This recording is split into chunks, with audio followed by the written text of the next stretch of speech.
Good afternoon, everyone. We are actually students who attended Mr. David's salt and pepper co-play session from, I think, early October then. And we're actually here to do an informal discussion about his session and his methodology. So we'll start by introducing ourselves. I'm Glenn. I'm Fahim. I'm Madhu. I'm Jeffersen. I'm Jun Han. Yep, and today we're going to be discussing more about his business. So let's get started. Let's kick things off. So our first topic, I wanted to ask you guys, quite interested about this. So before the workshop, right, what do you imagine salt and pepper was about? Anyone take the floor? I assume it to be a normal, boring coaching session that like for adults. So actually for like students, for us, like us, I didn't think it was gonna do anything, to be honest. Not thinking salt and pepper was like a restaurant. That was my first impression of it. I was like, oh, this sounds like a restaurant. I was like, going to eat some food. Then I realized it was a coaching session. No. It's more of like, I just felt that it would be very boring. Okay. Yeah. And what part of it do you think was boring? Like what part of the name itself, or rather the first impression? Like, cause for me, I hate these kind of sessions. Okay. Like my attention span is very little, very short. So these kind of long sessions kind of doesn't give me a good impression of anything. Okay. Yeah. So anyone wants to add on? I think like him also, I found workshops in general to be quite mundane in nature. Like I never thought you could ever like make workshops to be engaging. You know, it's usually just the trainer who will be talking, you'll be there, you'll be nodding your head. That was what I thought this kind of salt and pepper workshop was gonna be like also. Okay. So I also think like that's like when I thought it's just gonna be like just a methodology, like a standard methodology for everyone, like because usually this type of workshops all the solutions they give works for everyone unless it's like more personalized. So I was just expecting it to not be so personalized and stuff like that, but in the end it wasn't really that way. We'll talk more about it later. For me, right, I thought like, what the heck is like salt and pepper? Like, how is it related to life coaching? Then later on, I realized it's methodology. Then I was like, oh, okay, it's interesting. Yeah. Okay, so I want to probe you guys further and also probe myself. So when you guys saw terms like Ikigai and play-based coaching on his website, right, what went through your guys' mind? You know, what do you think? Okay, at first I was like, what is Ikigai? It's definitely something Japanese related, but concept-wise, didn't know much about it actually.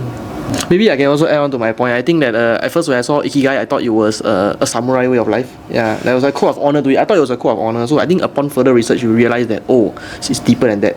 It's more of your reason for being. So what's one's purpose in life?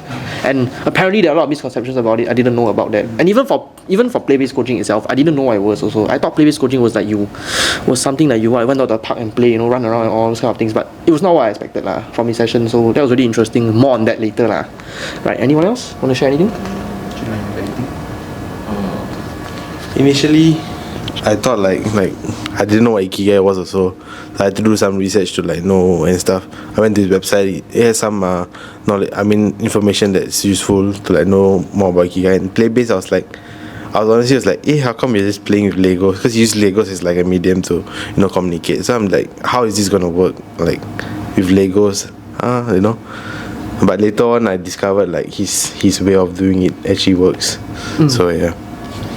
Right. Thank you so much for the responses. Right. Maybe okay. So now we're quite used, or rather we know about the first impression of this session. Right. Everybody was quite skeptical at first. Yeah. So what I want to dive on to the next part is actually our first encounter with that co-play session. So our initial first contact point with his session. Right. I wanted to ask you guys, if you had to describe that workshop in early October, right, to a friend or anyone that you know in one sentence, what would it be?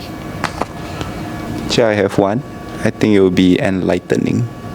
Yes. Explain. Enlightening because in a sense where before the workshop actually I'm very I wouldn't say lost, but I wasn't very sure about what exactly I wanted. And when I went for the workshop, it really made me see what are some of my interests, where it lies in, and what are some of the things that I usually prefer in life. So I think that's why I found out more about myself.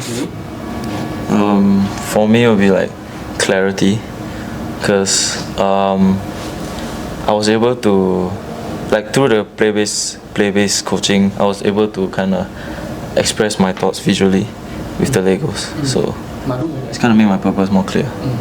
If I want to like explain about the workshop to my friends, right, I'll be like, it's like a fun coaching workshop, because like obviously normally coaching workshop is like damn boring. You just sit down, then they'll be like talking to you, but this one like is quite interactive, because they will like show you like how you can build a Lego, then like after that they will be like, oh, this represents you. So it's like quite interesting lah, like you get to play while you learn things. Yeah. So to add on to her point, right, I also have the same thing. So my one sentence will be, it's casual yet surprisingly introspective. So what my initial impression of play-based coaching was not good lah. It was just very too casual for me, but I realized that play itself actually helped to facilitate more my thinking. So things that I wouldn't say out loud, you know, it was articulated through the activities he brought us through. You know, he was telling us like, just build something that represents your current barrier, or what's one barrier you're facing in life. And I thought that was surprisingly hard to articulate the words, but really easy to build out or draw out. And that really showed just not say how effective his method was, but I think how effective it was for me, you know, to actually showcase or rather like articulate what I was thinking in my brain without actually having to say it. Yeah, so that was really, really interesting for me. Right. And maybe I want to push you, I want to go ahead to the next question, was that what was one activity that you still remember clearly in that KoPlay session that we had? I think one activity that I distinctively remember is like at first, like he put the Lego in front of us and stuff like that, and then he asked us to like build figures of like how we see ourselves, like describe yourself in like, instead of just by words, like show it in the Lego form and stuff. So he made us like did a figure at the start of the workshop and at the end. So like I saw the thing interesting was like when I started the first model versus the last model, it was very different.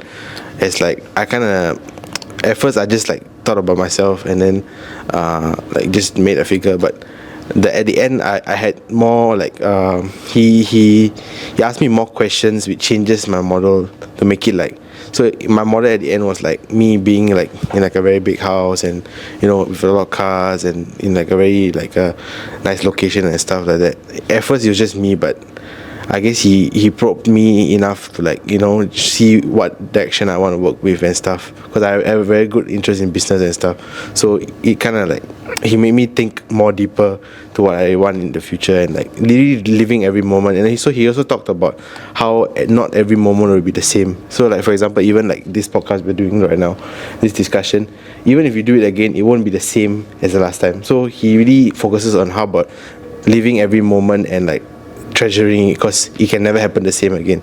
So I really like the idea of him thinking that way and telling us to follow it too. Wow, thank you, Fahim. That was really informative. Actually, I think we all share the same sentiment as what you just said. We all agree that his session it really didn't need much words lah. Yeah, it was all action and it's not really time to talk. And it was just do and then you just whoop, 2 hours later you figure out that, oh this is what I need.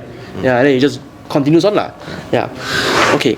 And then I also have another question. So since we actually were engaging with Lego bricks on that day, right? Because one of his methods that he used in the session itself, right? So did y'all find it to be awkward or unnatural at first when you were interacting with the Lego to facilitate your sort of like coaching? Actually, no, I don't think so. Because, I mean, growing up, definitely we have all played with Lego, so we know how Lego is. It's just that in his workshops, you are using Lego to really illustrate what is your thought process. So, if anything, it was more fun actually, because you can build it according to your own imagination, your own idea.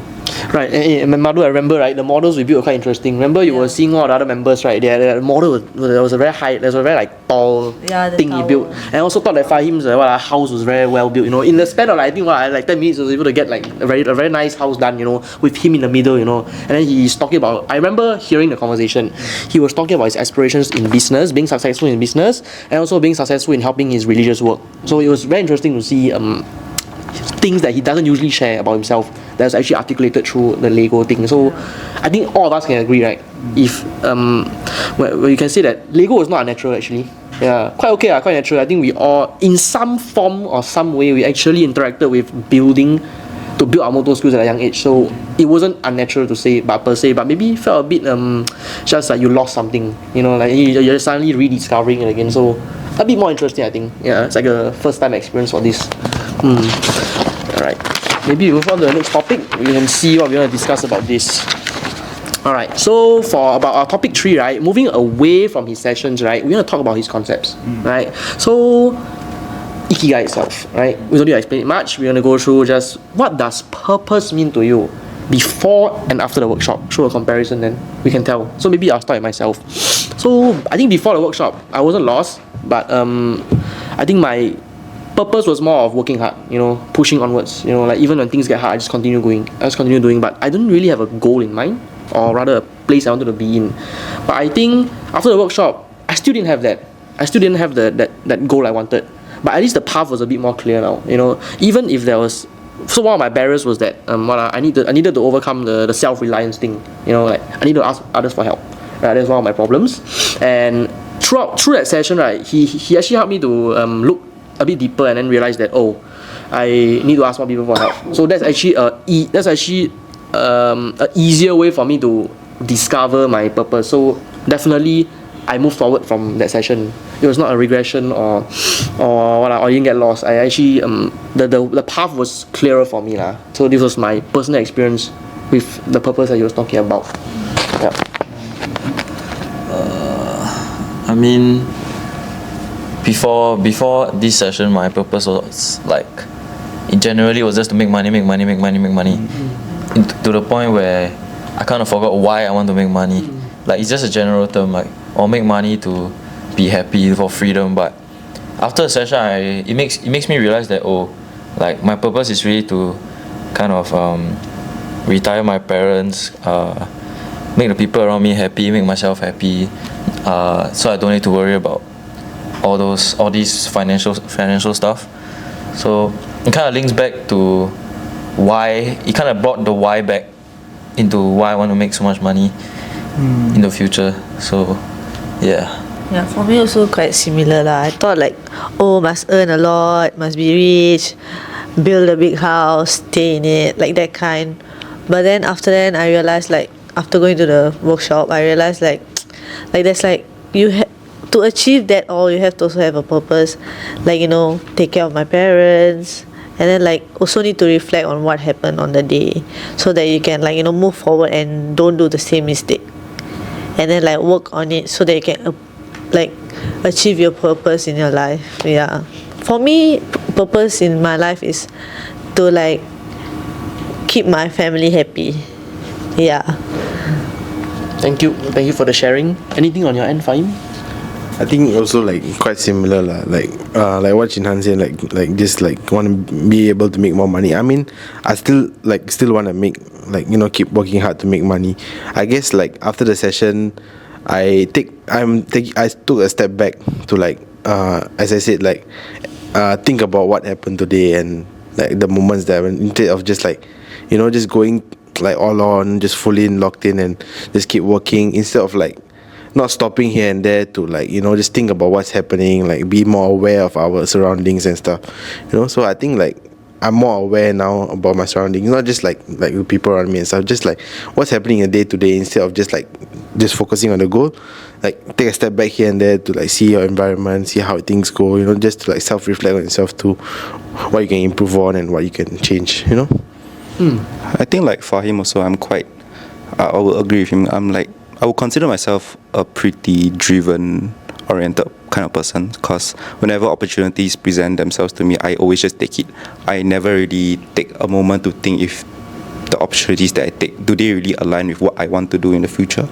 So after this workshop, then on, I started to think, like whenever there were things that I could do or were presented to me, I was like, does this really align with what I want? Is it really something that you know, in the pursuit of happiness or opportunities, is it something that I will really be happy doing in the moment as well? So I think I can speak for everyone when we say that we can say that his session really helped us to think about like what's our next purpose in life, not just current or the past. Helps us to compare what's here, what's in the past, and what's next. So everybody is like kind of forced to reflect back, you know, and see like, oh, why am I here and right now in this current moment? Why am I here right now? And helps us to think like, oh, where can we go next? How can we get there next? Right? And I think I have a very interesting question to ask you guys, right? So I would like us to share more about some new possibilities that you haven't considered, but you are considering now after you went for his KoPlay session. I feel like after the session, I'm not as I'm still driven to make more money, but it's not all about money anymore. Like for example, before a session, I actually took a pretty big loss, one of the biggest losses that I've taken. And then after the session, it kind of made me tell myself like, why am I hating myself for that? Why am I like still dwelling on the past? Correct, like as you said, it kind of helps us focus on what's next. So I think I told Fahim that I took a big loss, and then we ended up being closer, you know. And then it's just like what's meant to happen will happen, and you don't have to force it if it's not yours. Okay. That's about it. Yeah, and like talking more about his point also, like I wouldn't say it like changed like my future paths or like my options. I'm still driven to the same goal, but I guess I'm more focused. Like I also bear in mind like the process of it, so it's not always just working towards the end goal, but the steps you have to take and like the process and like how you be present at every moment to like, you know, acknowledge what's happening and everything. So I guess not that my paths and the goals I want to take didn't change, but the process on how I get there is different, and my outlook on things are different. Yeah. And definitely I think like this one session is not enough, because definitely, I mean, yes, I could realize something, but I definitely think that if I, you know, go for more sessions, like he could like elaborately talk about like part by part of my life, and I could think through it more, because like he can prompt me with questions and stuff, and like really find out what I really want lah. Yeah. I think this is just a small like a teaser. So like definitely I think I'll consider in the future, if I'm ever like, you know, lost and everything, that I could, you know, go back to him to like regain some like, you know, just more clarity lah overall. He's not providing solutions, but he's helping you with the process to get to your goal. So I think that's what he's providing lah. Not a solution, not a seminar. It's not like a seminar like, you know, you just go and just listen to the person. Not like a workshop also. You're not only doing something. It's like very interactive. You're talking to him. He's making you think, instead whereas like the seminar you just sit down and listen, or this. Very stagnant. Yeah, it's engaging, and like it really makes you think, and he's more involved personally. He really like personalizes it to like each person. Because I think like my experience versus all of your experience are definitely different. Yeah. Okay, so I also have another interesting question. So we all are talking about his method, right? So I want to compare it to another type of coaching. You know, there are many other coaching like methods out there, right? They're talking about like talk only, where it's like very formal. I am the coach, you are the student. You will sit there and you will answer my questions. You know, you will talk like a therapy of sorts, lah. So what do you guys think makes his business stand out from this like normal like coaching thing? You know, I want to hear you guys' thoughts on what do you think he does differently. I feel like one of the very crucial part is the play-based coaching, because like for example, there's some stuff that I just can't say out, but I can build it up. So like I said, I could express my thoughts visually, and it also helped me understand like Fahim more, for example. Like for example, I just see what he builds, and then I ask him, oh, why do you build this, why do you build that? And remember, there's this one section where he gave us some words to choose out of the entire paper. Yeah. And then I didn't know that Fahim was such a religious person, right? And I knew he was ambitious, but I didn't know he was that ambitious, right? And then I'm pretty sure he understands me more as well. He understands what kind of place I want to live in next time. Yeah, penthouse condo. Yeah, something like that. But him building, like after seeing what he built, you get to understand like your friends more, and you can even bring your partner to these kind of sessions next time if you want to understand more as a person. Yeah, so I feel like that's the most important part of this. Yeah, I think he's talking about, because when I built like the initial building, right, it was like looked at like different way. First, it was looked at like a big shop, like me having like retail aspirations. At the same time, a big house, and also a big mosque, because I want to like do charity and build mosques for people like in like underprivileged countries and stuff. So I think what you meant is like being surprised about like how like, you know, three different things can be into one like form of Lego. Yeah. Well, that's an interesting viewpoint. I think I also remember. I think Madhu, you were joking, which is unfortunately not here, right? So can you maybe explore more about the builds you did? Okay, so for me, right, it was wait, what was the question again? So I was asking more of how is it different from those like normal talk only coaching. Okay, so sessions? like first off, the group was smaller because the other coaching sessions that I go for, like other companies one, right, it's usually like bigger, a lot more people. Then like the coach cannot come and individually talk to you or tell you stuff. But in this one, right, there was like only six or seven of us, and then like he individually asked like, why do you build this? What can you explain more about why? What is this about and stuff like that. So like when you explain it to someone, you're like, oh, like this is what I build, and like what can I do for my future? Like you think about it.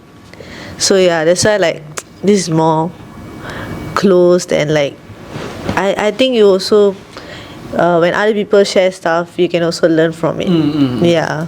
Yeah, I would like to add on, right? So I really agree with everyone's point. I think it's very interesting to talk about this, right? And I think that the way it's different is not because it's like wildly unique or it's something that's like proprietary or like created out of nowhere. It's been replicated many times, but I think it's the way you execute it, right? It's also the persona that the coach gives that really gives you this security that you're able to share with him. So I think to describe Mr. David in like a few words, right? He's just calm, collected, and sort of nonchalant or everything. Like you can say the most absurd things. Like you can say the most absurd thing. I want to be a billionaire. You will be like, okay, so how do we get there? Build something that shows me how you'll get there. He doesn't judge. And I really like that part about him because when he asks me, what do you mean by hard work? He'll ask. He'll force you to think a bit deeper inside, right? And I think that's the biggest selling point. Is him, is the coach, not the method, not play-based coaching, not anything but him himself in that session, right? Shooting questions at you, right, and forcing you to build, not say forcing you, but pushing you to build things that you wouldn't otherwise say, right? That's the most important part. He actually unlocks that key to a part of your brain that you never talk about. Yeah, he make us think a lot. Yeah, he made us think a lot. Yeah. The way he asked questions. There was also a very funny section because I remember he was talking about Ikigai. Yeah, and there was this Venn diagram, right? We were talking about that what you do, what makes the world move, or something like that. There's these like 4 things, right? The Venn diagram you guys see before that. To him it was wrong, lah. Yeah, it was not the way. This one is the 7 reasons for being on. Yeah. Actually, funny enough, I just came back from JB and I saw some book that was talking about Ikigai. It was the 4 Venn diagram also. I was just laughing when I saw the book. Yeah. I agree. So I also like that he pointed out very clearly in his session. In the first like initial 10 minutes, he was like, guys, if you all had searched about Ikigai, you all will see that Venn diagram, right? It's actually not that way. So there's actually like 7 pillars, right? It looks like a Maslow hierarchy. That's for his method. Yeah, that's for his method. So for you guys to refer to, his method is actually more of 7 key things that you would like psychological pillars that you would look for inwards to answer your Ikigai. So it's really open-ended answer. Yeah, it's not just like I want to be billionaire. That's why it's also personal because everyone's is different. Yeah, no one's Ikigai is like the same. Yeah. So it's just about at the end finding your Ikigai. Yeah, I think that was one of the. I think that's one of also the most interesting selling points of his business was that he was able to. I don't know how. Like I really didn't understand how. Like one being so skeptical about this thing. How was I even able to share all this? Like I didn't even force it. He didn't even force me also, and I just shared all of it. So some of my builds were like building a wall. Some of it was building a bridge. Some of it was just building myself. But in the end, I got to understand myself a bit more. Yeah, just a bit more in that 2 hours. Yeah. Wait. Let me see. Okay. All right. Maybe I want to follow up with another question since you're already on Ikigai, right? What do you think Ikigai, or rather rate its importance level, right, in real life, and why do you think is it beneficial for people at all or not? What do you all think of this? Sorry, I think it's a bad question, but yeah, maybe I can reframe again. Ikigai is what is its importance in life? Yeah. Or do you guys think it's important? I definitely think Ikigai is important because after all, it's really what is your purpose. Like Ikigai really essentially means like what is your purpose, because I think especially because he got shared with us before, like he said that in Japan that a lot of people they live longer because they do things that they enjoy or things that they like. So I think definitely if your if you don't have a purpose in life, it's like, why are you even living? You know? Yeah, it's like you definitely need to have something that is in life to keep you moving forward. No? If not, later life just becomes very boring. There's no reason for, again, reason for being. Yeah. True. Anyone want to share? How to map out your life, I guess. Yeah. In what way though? Like, I don't know, but at the end of the day, you know what's your purpose, and then like you know, or like you have to go this way so that you can achieve your purpose. I see.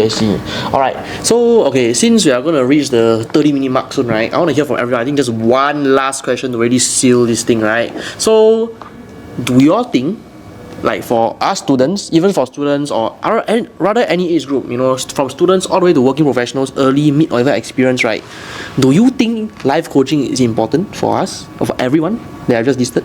I think everyone needs to at least have it at least once lah.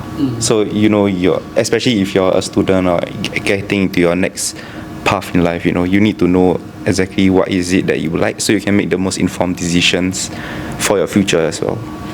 Yeah.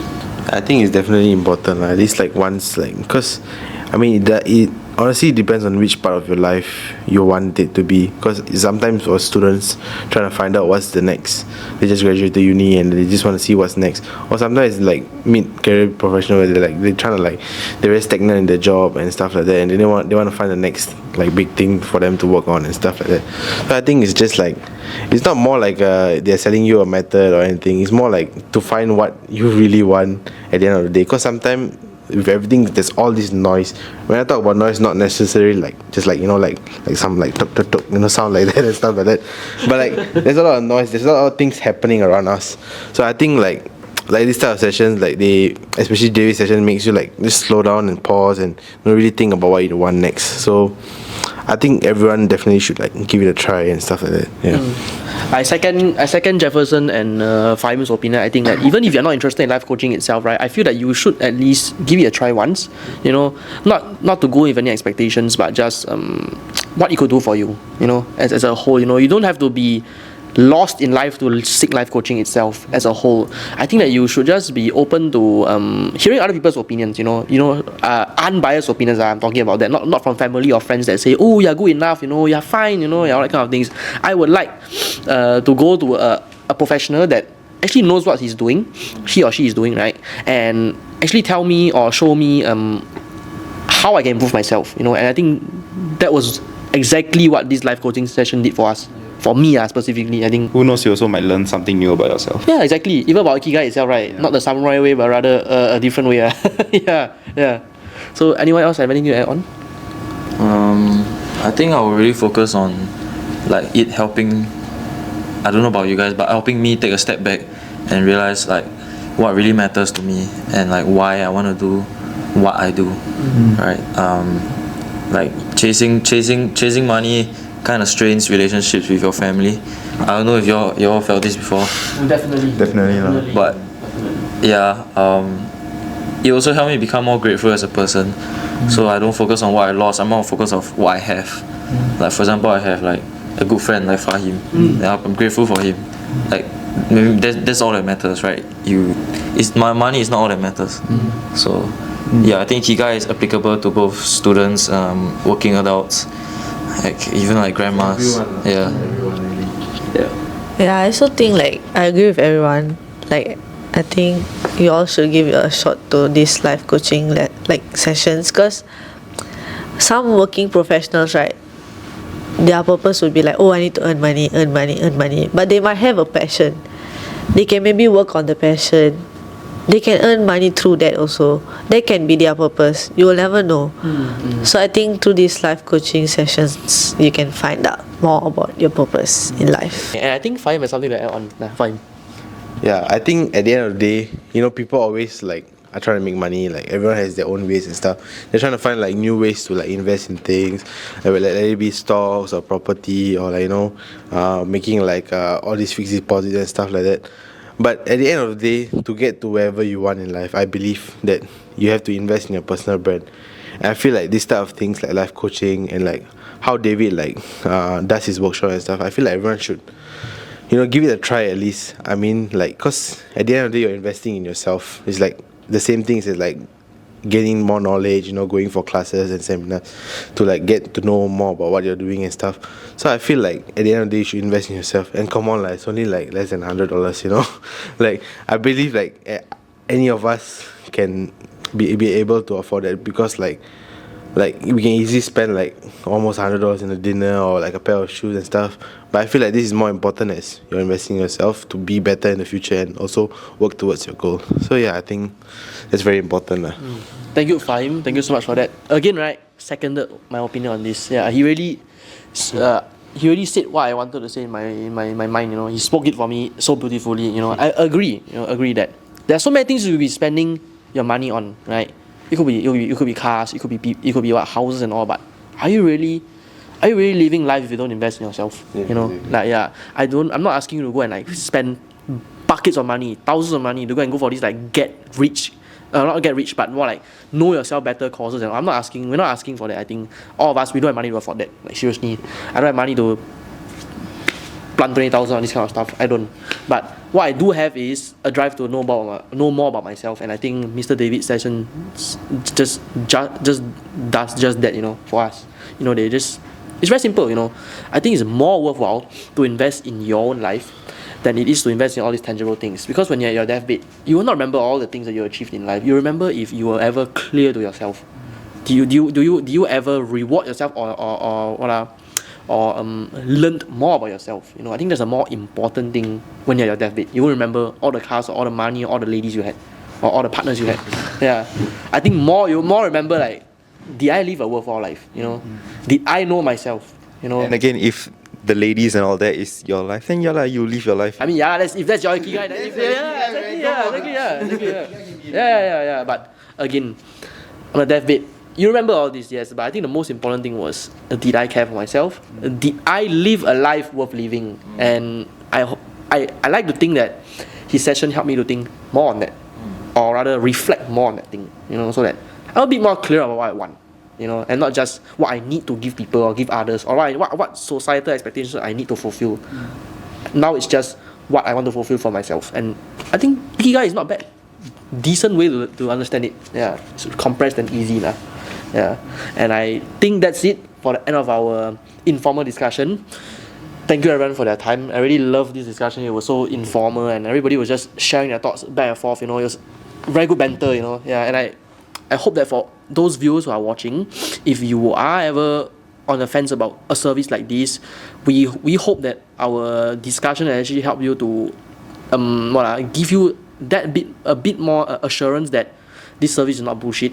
Yeah, like a rough gauge on also what's gonna happen. Exactly. Just a rough gauge of what's gonna happen, you know, in that 2 hours with him, you know. So if you have any questions and all, right, please do direct them to Mr. David. He is more than happy to answer your queries. In fact, this informal discussion, it was not at his request, right? He didn't ask us to do it. I think we just wanted to do it and really let you guys, the viewers, understand what his service is all about, you know, and really like, not saying we found a diamond in a haystack or anything, but we really found a genuine we found a genuine coaching methodology inside his service that was not just about money, but I think more so about your personal growth, yeah, which is really important to us as a service. So again, thank you so much, guys.